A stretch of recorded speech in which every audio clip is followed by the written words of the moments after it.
If you struggle with shyness or social anxiety, check out our free No BS training course with actual useful advice you can do from home. None of that just get out there nonsense. The link is in the description below. For now, let's get to today's question. The question: what would you say to someone with social anxiety? Is their anxiety diagnosed by a professional? Are they getting treatment? You seem to describe two different things. One is a hyper-awareness of your image, trying to appear popular, etc. That's the bit you deem stuck up, and in some ways, it can be. It depends on the person. Maybe they're low on self-esteem. Maybe they've had experiences to make them that way: bullying, lack of positive reinforcement from figures around them, including parents. The second is diagnosed social anxiety disorder, and this manifests differently for different people.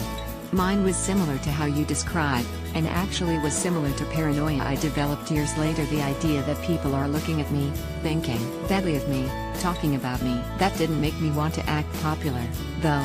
That made me want to disappear. I wanted to hide from their judgment.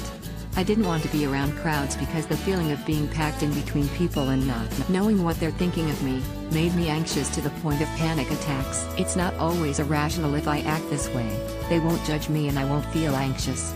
It's sometimes an if I'm around them, regardless of how I act, they're judging whatever I do. Therapists have pointed out that there's no reason for everyone to be judging me, or even taking notice of me at all.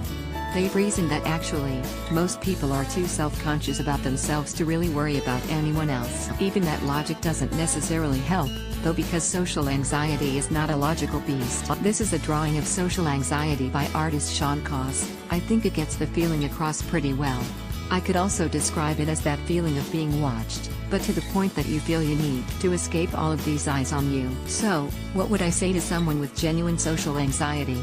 A disorder I have lived with, and come out the other end of? There's hope, with treatment that works for you, to be able to control and overcome this daily torment. Find more answers and a free audiobook on how to talk to anyone in the description below. No useless advice like just get out there. I mean actual useful advice from people who have really dealt with shyness and social anxiety and overcome it in their own lives.